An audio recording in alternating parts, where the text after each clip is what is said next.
How to improve at people drawing. To be honest with you, I haven't gone people drawing in like months and I am rusty. So this weekend I went out with my sketchbook and I tried to get back into the hobby that I love so much. When I'm cafe sketching, I feel like time flies. I really enjoy just spending time with myself, sketching the interesting people around me. And since I'm hosting a sketching group retreat in Japan next year, I thought I definitely gotta shake off this rust quick. Actually, since my first trip to Japan sold out so quickly, I'm hosting a second group trip, and you can hear more about that at the end of the video if you want to join me. But for now, let me tell you some advice on how you can improve your people drawings if you're trying to get to that next level or even just starting out.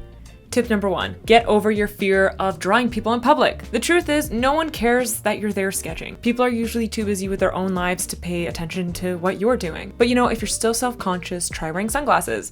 I have prescription sunglasses, so I wear them inside cafes anyway. I feel a little safer when I know people can't make eye contact with me. But the more you practice drawing in public, the more comfortable you'll become. So maybe start drawing in really big open spaces, like at big parks where people are really doing their own thing, or libraries where people are like snuggled into their own books and not looking up. And then you can graduate to cafes where it's much tighter, closer in quarters, and it'll be a little bit more obvious. You can also bring a friend to people draw. I like drawing with my partner. It's a fun activity to do with somebody. And that is why I'm so excited for my group sketching retreat. I have such fond memories in art school when me and a group of friends, we would just go out and draw. Honestly, I would bring my sketchbook to parties, and yes, that's cringe, but I don't do that anymore. But it's to say that sketching with other people who enjoy doing it is a lot more fun and relaxing. Tip number 2, get your bad drawings out of the way quickly. The more you draw, the better you'll get. And getting your bad drawings out of the way is a crucial step. Sketch fast and loose without worrying too much about the outcome. It'll help you loosen up and improve your hand-eye coordination. So you can start with a timer. Give yourself 1 to 2 minutes per sketch to avoid overthinking. Really capture the gesture to capture the movement and posture rather than the details. And remember, it's quantity over quality at the beginning. I really felt that as I was drawing, like I haven't gone in months and I feel so rusty.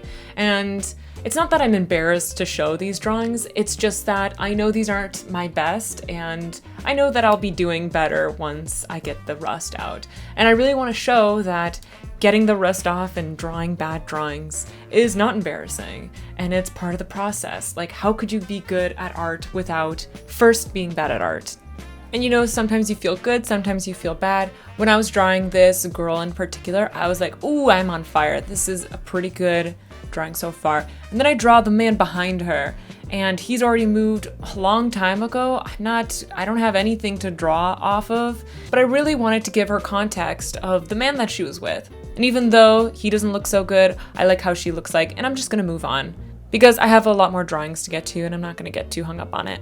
Tip number 3, stick to your comforts. It's easy to get discouraged if you're trying to only draw what you're not used to, like an old man that you see or like a young child. While it's good to get out of your comfort zone, I like sticking to my comfort characters often to gain confidence, shake off the rust, and to just get the pencil moving. So rotate between comfort and challenge. For every few comfort drawings, try drawing something outside your usual subjects. And then you can reflect back to your comfort drawings and see how you can probably make that same pose look even cooler next time. Like, for example, I feel like I'm always drawing people from a profile. Like these 2 drawings that you see right here, it's people from a profile. Even when people are sitting, like I prefer getting them from a profile. I think it's a more engaging and contrasting like silhouette. And because I've drawn it so much that I really feel like I have the idea of that sketch in my visual library. So next time I draw somebody from like a sitting profile, I've had so much practice that I could do something a little more unique or a little bit more cool. Or maybe I'm getting bored of that pose and I'm gonna try to do something a little more challenging. It's really about the amount of practice that you get, the quantity over the quality, I say. Tip number 4, capture their gesture quickly. Fill in the blanks later. So you can refer back to how they look, how they're dressed, how their hair is, but you're on your own unless they're sitting still the whole time. People are gonna be moving all the time. I like to get a really fine line as the quick gesture, and then after that, it's mostly from my imagination. And you can see me doing this exact technique in these past 2 drawings. I'm drawing such a quick gestural line. I'm really getting the line of action. And then I'm going back over it with, a heavier hand, and I'm looking up to see, what they look like, what their personality looks like, their shapes, their proportions, their hair, what they're wearing. But people don't stay still, you know? Like, this isn't life drawing in a paid environment. People are moving all the time. By doing this, I'm not locked into their realistic proportions. I'm kind of interpreting as I want to and exaggerating where I want to and not allowing my observation to hinder me. Take a second to comment and tell me what your focus is on when you go people drawing. I love hearing what other people's discoveries are. But let's take a second from this voiceover and talk about today's sponsor. Artlist has a new feature and it is wild, guys. It's called AI voiceover and it's exactly what it sounds like. If you have a script, you can just use the AI to read it out loud in any way you need. Did I even record this cafe sketching video myself? Okay, yes I did, but I could have easily had this cowboy read my experiences cafe sketching like this. I love cafe sketching. So today I spend some time walking around the city, people watching. I picked up my sketchbook and went to town. Or I can make it sound like this. I love cafe sketching. So today I spent some time walking around the city, people watching. I picked up my sketchbook and went to town. It comes from exclusive high-quality voices by professional actors. Let's listen to some of them because these are crazy. In the frozen Arctic, amidst the serene beauty of sunlit ice, penguins thrive. You cannot stumble on a life of adventure. Hey guys. So last night was a total disaster. You can get access to AI voiceover by subscribing to Artlist Max. Or if you just want to create voiceovers, there's a dedicated voiceover plan that gives you access to AI voiceovers without the rest of the catalog at a cheaper price. So you can go to Artlist today and try the AI voiceover for free. Thanks Artlist for sponsoring this video, and let's get back to cafe sketching. Tip number 5, plant their feet on the ground firmly. Drawing with perspective is key to make your figures look grounded and believable. Pay attention to how their feet are positioned and draw the ground they're standing on. Adding environmental contexts like they're sitting on a chair or on a bench helps place the person in a realistic setting. I love giving them environmental context. I feel like it fills out the composition of the page and less like they're just floating in the middle of my sketchbook. So sometimes I'll use perspective lines on the ground to give that little indication of context. So for this drawing in particular, I draw the cobblestone in perspective. I think that helps plant her on the ground. If somebody is sitting at a table, when I like the drawing, I'm going to add background things like a plant behind them or the window behind them. Or my favorite is when I can't really fully see them because they're blocked by a chair in the foreground. And I love putting that in. I think that it adds so much interest to the composition. And it also helps like ground the character, show that this is a real person in a real environment and I'm not fabricating this. There's something really honest about having a bunch of junk in front of people. Tip number 6, capture their story, capture their personality. Are they talking to someone? Do they talk with their hands? Are they annoyed? Are they focused? Are they happy? The drawings that tell a story are always the most engaging. So observe people's interactions, look at their expressions, even draw the props that they're holding, if they're eating, if they're reading a book or being on their phone. Because what you're really doing here is capturing this moment. Like I said, I'm drawing this profile view of people sitting all the time. And what is the difference between all of these drawings other than, you know, maybe their bodies are different. Maybe their hair is different. Maybe the chair is different. But at the end of the day, it's all the same. By capturing their story, I can make all of these drawings unique and interesting. And that is the trick of never getting bored drawing the same pose a million times. Here's a little exercise that I love to do when I'm having a slower day at cafe sketching. I'll draw the person first how I see them. I'm just focusing on getting the sketch onto the paper. And then on the second page, I'll draw it again, but stylized. So I'm not looking at the person anymore. I'm looking at my previous drawing and I'm redrawing the same character in a more exaggerated and stylized manner. This is gonna get you out of your head so you can just draw what you see the first time. The second time, you can think about those design choices. Try to push proportion. How would they look like if they were animated in your style? I love doing this. And if you're in a rut, I recommend doing this too. You know, you don't even have to go physically draw outside in public. You can use photo references. Really, I won't get mad. If this is the first step to people drawing, then I encourage you to do that. Because trying something new is obviously daunting and scary. So take all of this advice at your own pace.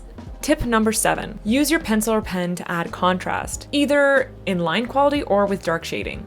This makes the piece pop so much more. So vary your line weight. I use thicker lines for objects that are closer to me and thinner lines for little details. I'm also shading in the really dark pieces to make them pop a little bit more, and even blocking out really heavy foreground elements. So this is my general process for a sketch in terms of line weight and shading. I'm gonna start with my really thin gestural line like I explained before, and then I'm gonna go in with a very heavy line, maybe going a little softer for smaller details like hair strands, maybe wrinkles and folds. But for those really important, like strong grounding moments, like feet touching the ground or people's butts touching the chair, I'm gonna give a heavier hand. And then I'm gonna go in with foreground elements and I'm gonna block that in with some heavy shading. Maybe their hair is dark. If there's something that doesn't quite look like it's separated from another thing, I'm going to go over that in a really dark line. And then when I do backgrounds, I always do it in the skinniest little soft little line so it doesn't take away from the main focus, which is the character. Tip number 8, don't forget hands and feet. Use this opportunity to draw it and practice. Hands and feet can be challenging, but they are essential. Use every opportunity to practice. Hands add a lot of expression and movement in your sketches, and feet ground your characters. Yes, so maybe I'm mad at this drawing and I write, ugh, but what an excellent opportunity to practice my feet planting, my feet placement in perspective, and hands grabbing something like the bowl that she's eating out of. See, it's not for nothing. Let's pause for a little ASMR moment because I set up my mic and I don't know if it captured it.